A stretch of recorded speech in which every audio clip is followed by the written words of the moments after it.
Happy Sunday, Tampa Bay. We're here with you for another week to talk about the local real estate market like we are every Sunday. I hope you are having a wonderful Easter Sunday and enjoying time with your family and time away a little bit. I have Arnie Diaz and David Diaz from Waterstone Mortgage and Linda Savidra from Show Homes at Tampa on the show with us today. And we're going to lead the show off with a little bit of, house hunting. You know, you're probably out doing some Easter egg hunting today or tomorrow or actually today or yesterday or have done some of it.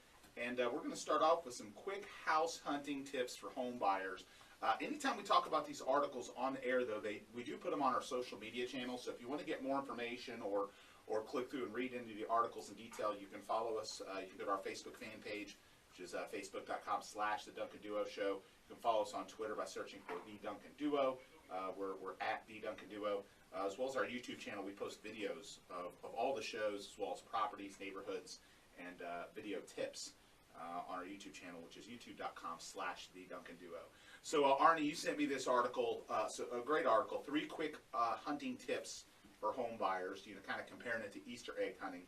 And the very first part of the house hunting process starts with your budget. Knowing what you can afford, knowing what you can spend, and what your comfort level is. So as a mortgage lender, talk about how that's important for a home buyer in terms of what their goals are when they do start that home buying process. Yeah, thanks, Andrew. I think one of the things that we need to talk about again, and we've brought it up on the show before, but it's a good time to bring it up again for those of you who haven't listened in the past, is that when you go out and you need to look at your budget, obviously, but part of that is entwined in getting pre-qualified to make sure you know what you can qualify for on financing. And so many times when you do get pre-qualified, they give you a loan amount that you qualify for when you really should be looking at a payment. Right, because the payment's what your comfort level is. The payment's what you're going to use, what you're going to stroke a check for every single month. And I think that's part of that pre-qualification process so important, because a lot of home buyers, and I think you guys have to have some tough conversations sometimes where somebody calls up and they've been looking at $300,000 homes and then find out, oh, you can only qualify for $225,000. That's why that pre-qualification is so important. But like you said, it really needs to be about the payment. Instead of $300 or $225,000, it's $1,000 or $1,500 or $2,000 or whatever your monthly budget is. But you also got to make sure that you keep in mind, is there a homeowners association fee that you got to pay for? Is what's the tax? That's part of the taxes. What's the taxes?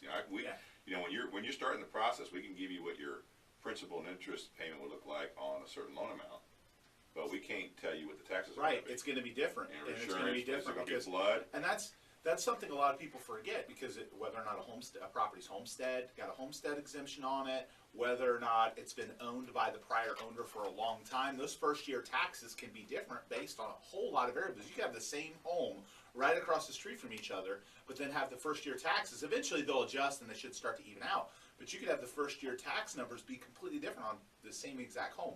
David, so in that pre-qualification process, you're working on getting the payment kind of, honed in. What are some of the things that both lenders and consumers miss or make mistakes on in terms of figuring out what they can afford?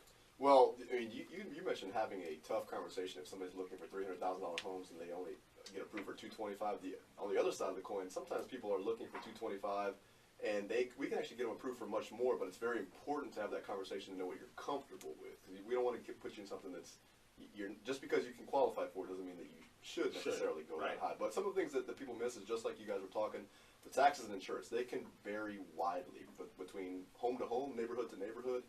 It's just one of those things. Once you find a couple homes, let's pull up the county records. Let's pull up the actual taxes and kind of get an idea of what those taxes are going to be. Flood insurance is another one, right? I mean, we've talked about that on the show, how that gets missed. You don't find out. I always encourage, and I think this is just part of the pre-qualification process. You guys are going to tell them what the mortgage and interest and tax. You're going to estimate taxes, but they can drill down and get a little bit more than an estimate by looking it up on the county. Exactly. Get an insurance quote. Like, don't just guess on the insurance. Have an insurance agent look at it during your inspection period. There's plenty enough time to do all this stuff, all this due diligence to make sure you're happy to move forward buying the home during the inspection period. And the insurance quote can get done in a couple of days for the most part. You want to do the same thing. You have to work on getting, flood insurance squared away. All those different steps are really, really important, and they get skipped a lot. And then it causes challenges during the process of actually buying a home. And everybody has a different standard of living. So, you know, some people eat out every night, and some people cook at home, and they could afford more, you know, more payment, or more comfortable, more payment. But it's just important that you really look at your stuff. But one of the things we see a lot, and one of the things that got us in trouble in the real estate industry in '08 was that nobody had any money left aside for a rainy day. You know, nobody had money left aside. God forbid something happens to the roof. Right.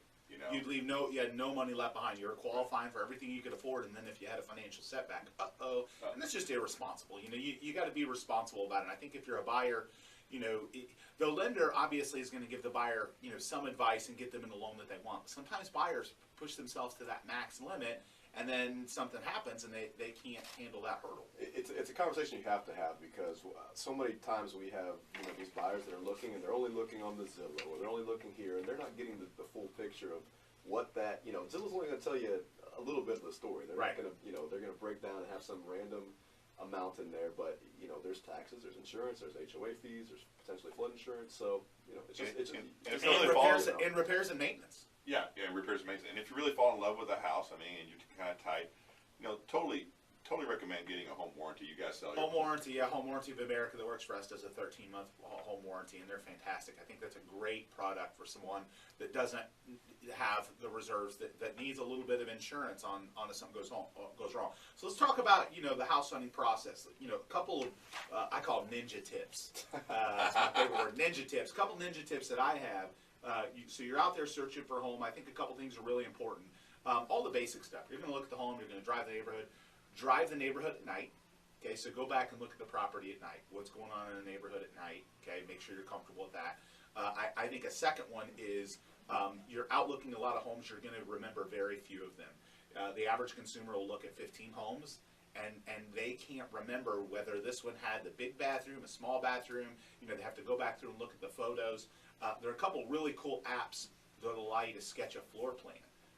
You know, with a phone, where you're just kind of going from room to room. That's another one. You know, the cool. app Yeah. that I think it's maybe $5 or something. It's relatively inexpensive, but it'll really help you remember what the layout of the home looks like. So I think that part's important, because as a consumer, you're going to go back and you're going to forget. You're going to forget. Did that one have the awesome show home staging? Did it have the, you know, what was the, you know, what was your memory about the home? We do videos on all of ours, you know, so you have a walkthrough video of our listings, but not a lot of agents do it, you know, so it's hard to compare it. You can't go back through and really walk through the house. It's the reason why we do the videos, is because the consumer, we know how many they look at, how often they can't remember. So